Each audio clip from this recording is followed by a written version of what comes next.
El enigma de las brujas de la Inquisición, un viaje a las cuevas del miedo. En un tiempo donde la superstición imperaba, una oscura sombra se cernía sobre un pueblo atemorizado por un espectáculo aterrador conocido como el Edicto de Fe. Los habitantes, presas del pánico, eran amenazados con la excomunión y la investigación si se negaban a delatar a quienes se creía que practicaban la brujería.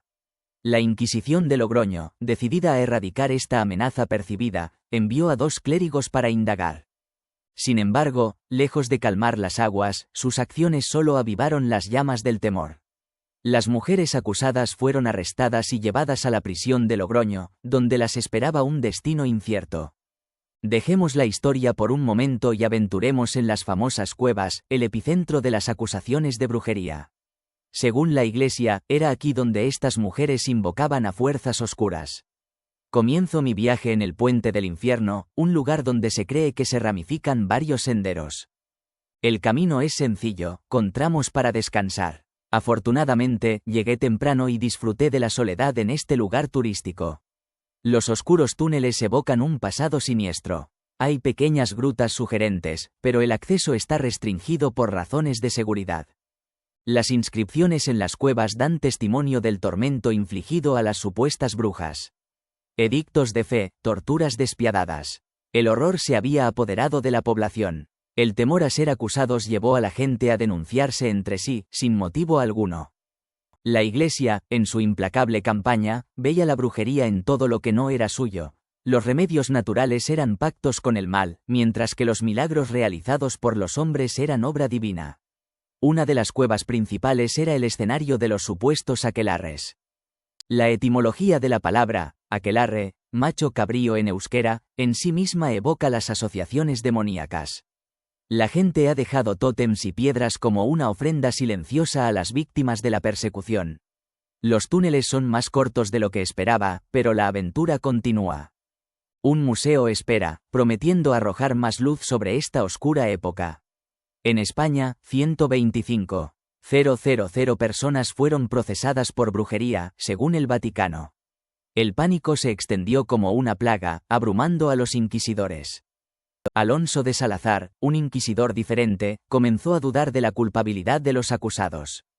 Su investigación llevó a un evento trágico, la quema de brujas más grande de España.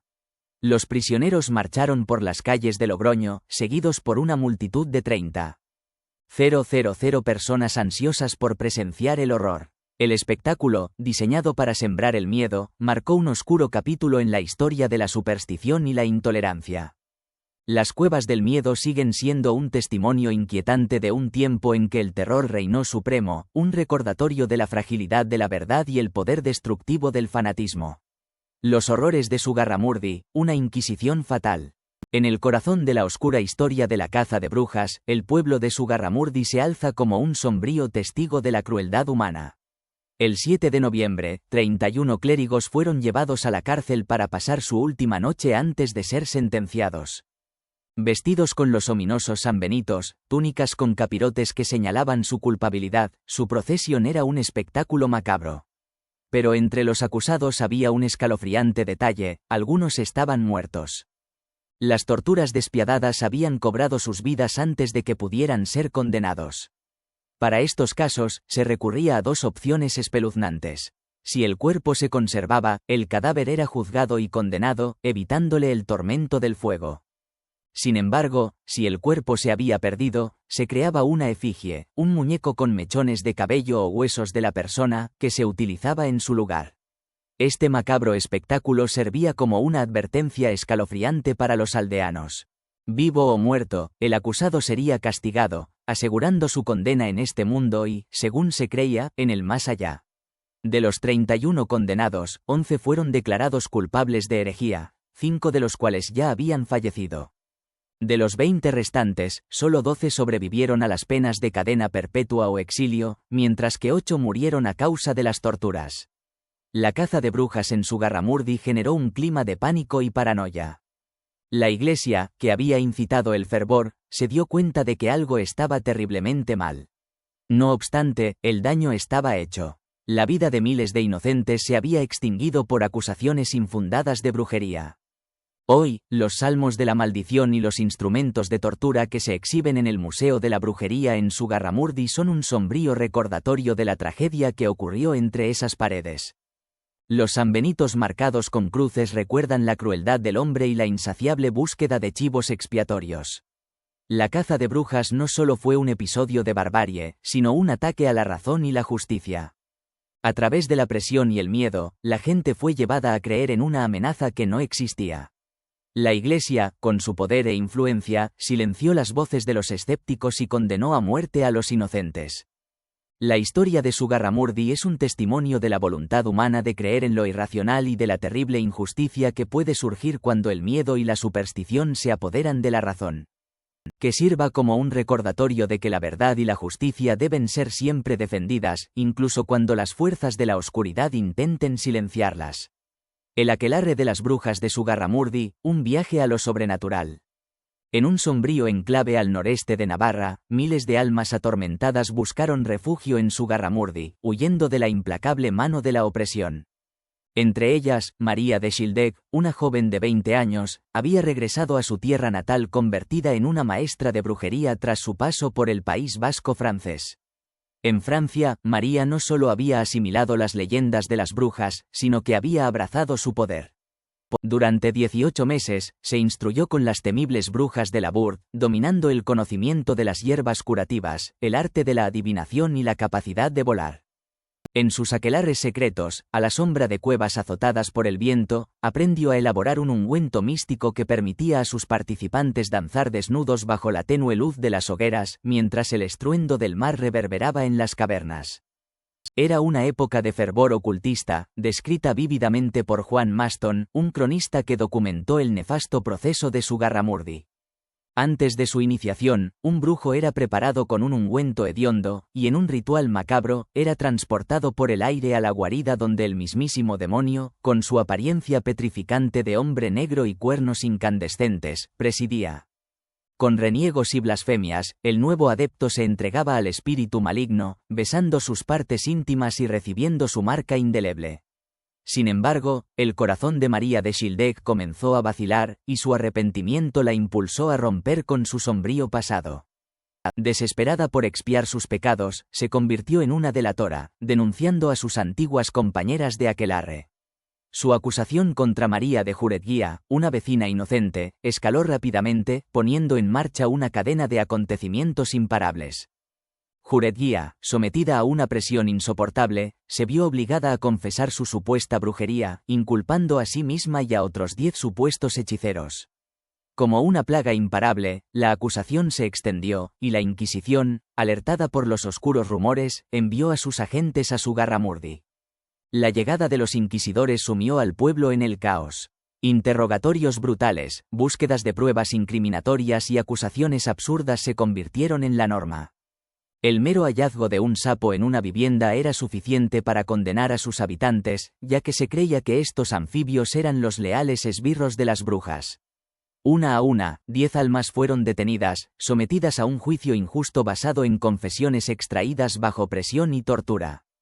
Los inquisidores acusaron a las supuestas brujas de elaborar pociones diabólicas, conjurando pestes y sellando pactos con el mismísimo demonio. No obstante, la misericordia prevaleció en los corazones de los vecinos de Sugarramurdi, quienes, conmovidos por el arrepentimiento de las acusadas, intercedieron en su favor. Pero era demasiado tarde. La maquinaria de la Inquisición ya estaba en marcha, y 4 mujeres, entre ellas Juretguía, fueron trasladadas a la infame prisión de Logroño, condenadas a un destino inimaginable. Durante un mes interminable, las supuestas brujas languidecieron en celdas húmedas y oscuras, privadas de luz solar y atormentadas por el miedo y la incertidumbre. Su juicio se convirtió en un espectáculo macabro, un enfrentamiento entre la superstición y la justicia.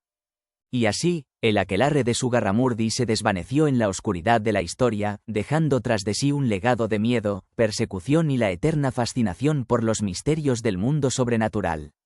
La infamia de Sugarramurdi, una caza de brujas impregnada de histeria. En las sombrías mazmorras de Logroño, mujeres indefensas fueron sometidas a torturas inimaginables, privadas de alimento y agua, hasta que sus espíritus quebrantados confesaron la impensable acusación de brujería. El 13 de febrero, la Inquisición había enviado una misiva a Madrid narrando los espantosos detalles de supuestas misas negras, adoración de cabras y mujeres que volaban por los cielos. Sin embargo, Madrid permaneció escéptico. Los relatos parecían teñidos de superstición, algo que la Inquisición condenaba firmemente. Ellos ordenaron a los inquisidores de Logroño que revisaran a fondo sus pruebas y volvieran a interrogar a las acusadas. Pero los inquisidores, cegados por su convicción, ignoraron las directivas de sus superiores. Uno de ellos, impulsado por un celo desmedido, se aventuró en el pueblo de Zugarramurdi, desencadenando una fiebre de acusaciones sin fundamento. En cuestión de semanas, 15 personas más fueron detenidas, entre ellas un fraile y un sacerdote acusados de participar en rituales satánicos. El pánico se apoderó de la comunidad. Los vecinos se acusaron mutuamente por cualquier comportamiento inusual o sospechoso. Los detenidos eran obligados a incriminar a otros, lo que dio lugar a una espiral interminable de acusaciones infundadas. El sistema judicial se vio desbordado, con colas interminables en las oficinas y las cárceles repletas de acusados que esperaban juicio. Mientras tanto, el inquisidor Juan del Valle Alvarado afirmaba que más de 300 personas en Zugarramurdi llevaban la marca de la brujería. Su entusiasmo por la persecución era imparable, y pronto amplió su caza a los pueblos vecinos, donde encarceló a mujeres y niños hasta que confesaran y delataran a sus supuestas cómplices. En total, más de 40 personas fueron detenidas y llevadas a Logroño acusadas de brujería, 13 de las cuales perecieron en prisión debido a supuestas epidemias. El proceso culminó en el juicio de 31 acusados, aunque Alonso Salazar y Frías, el último inquisidor en incorporarse al proceso, votó en contra de la sentencia. El 6 de noviembre, una procesión grandiosa marcó el inicio del castigo ejemplar. 1000 personas caminaron tras el estandarte de la Inquisición, vistiendo sus mejores galas y portando cruces en el pecho. Plantaron el emblema de la Inquisición en un imponente cadalso, al que velaron durante la noche con faroles. Al amanecer, una multitud de más de 30.000 personas abarrotó los alrededores del cadalso, ansiosas por presenciar la ejecución. Los condenados fueron sacados vestidos con harapos y sogas al cuello, símbolo de su sentencia de muerte. Uno a uno, fueron subidos al cadalso y quemados vivos en medio de gritos de agonía y júbilo. Finalmente, solo quedaron las cenizas de 6 acusados, 4 mujeres y 2 hombres, condenados a una muerte horrible. El resto de condenados recibió penas de cadena perpetua o pereció en prisión. Los verdugos abandonaron el lugar como si nada hubiera pasado, pero muchos devotos permanecieron durante noches enteras junto a las hogueras en muestra de fervor. Hoy en día, reconocemos que los sucesos de Zugarramurdi no fueron un brote de brujería real, sino una manifestación de histeria colectiva. Los rumores de brujería habían sembrado el miedo y la sugestión en el pueblo navarro, convirtiendo a cualquiera que se desviara de la norma en un sospechoso. El juicio de 1609 fue una atrocidad incluso para los estándares de la época, y fue Alonso Salazar y Frías quien finalmente cambió el curso de la historia de la caza de brujas en España. Sus informes escépticos y críticos sobre las prácticas de la Inquisición allanaron el camino para un enfoque más racional y humano en los procesos por brujería. La caza de brujas, una historia de injusticia y arrepentimiento. Recorrí los polvorientos archivos, sumergiéndome en siglos pasados. Los registros, ocultos durante tanto tiempo, revelaron una verdad inquietante. La caza de brujas no era un cuento de hadas, sino un capítulo oscuro de nuestro pasado marcado por la superstición y la crueldad. En 1614, un análisis riguroso desmanteló las endebles pruebas y testimonios que habían alimentado el pánico. Miles de entrevistas y meses de trabajo no encontraron evidencia de brujería. El propio inquisidor se vio obligado a confesar su terrible error. La Inquisición, enfrentada a la verdad, cambió de rumbo. El silencio se convirtió en su aliado, acallando los rumores y evitando la propagación del miedo.